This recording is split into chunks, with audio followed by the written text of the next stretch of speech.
Aujourd'hui, il tente de calmer le jeu un peu en ce moment. Ah, absolument. D'ailleurs, on va vous montrer quelque chose. On est dans une ruelle ici, dans le secteur de Rosemont. Vous voyez les nouvelles pancartes là, qui ont fait leur apparition. Interdiction de poser des déchets ici.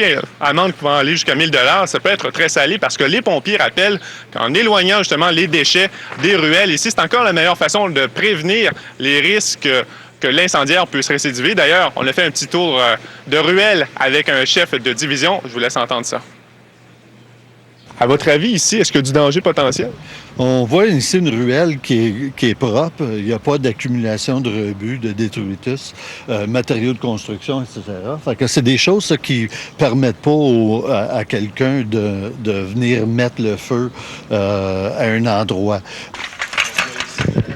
La barrière est barrée, ça donne pas l'opportunité à quelqu'un d'avoir un accès facile à l'arrière-cour et puis se servir des matériaux qui sont là ou de la propriété du monde pour mettre le feu. Grosso modo, Paul, on dit du côté des policiers qu'on enquête par semaine, là, selon les statistiques, sur une quinzaine d'incendies d'origine suspecte. Ces derniers temps, il y en a eu 16. Donc, vous voyez que dans l'ensemble, les statistiques se maintiennent. Merci, Maxime. Au revoir.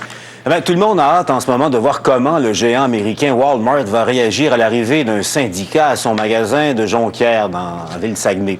Un syndicat qui s'installerait pour de bon dans un Walmart, ce serait une grande première dans toute l'Amérique du Nord.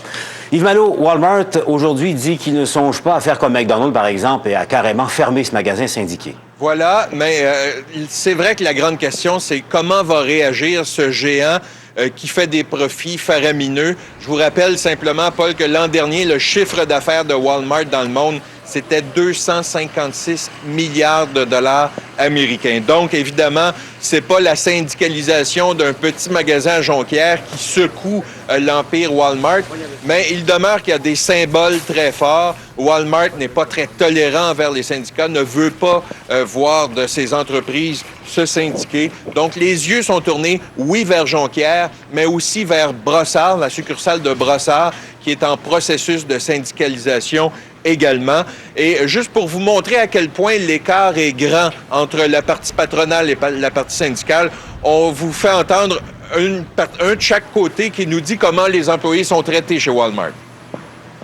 Est-ce que Walmart estime bien traiter ses employés?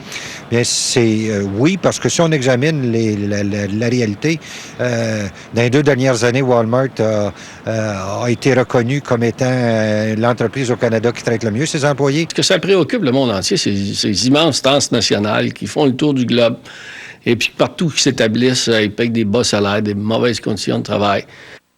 Mais là, Yves, on comprend que du côté de Walmart, ce qui craignent aussi du côté de l'image, mais l'effet d'entraînement peut-être. Yves, vous avez tenté d'entrer justement avec la caméra aujourd'hui dans la succursale où vous êtes à Brossard. Ouais. Dites-moi comment vous avez été accueilli, comment pour prendre la publicité, comment la madame a réagi en vous voyant ce matin?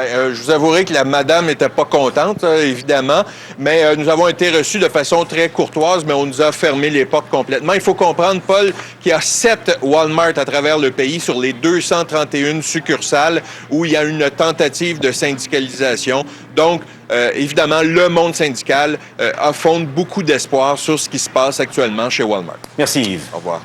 Secteur judiciaire maintenant, le présumé parrain de la mafia montréalaise, Vito Rizzuto, était de retour en cours aujourd'hui. Les États-Unis, on le sait, veulent son extradition pour carrément l'accuser. Mais lui, André Jobin, demande d'être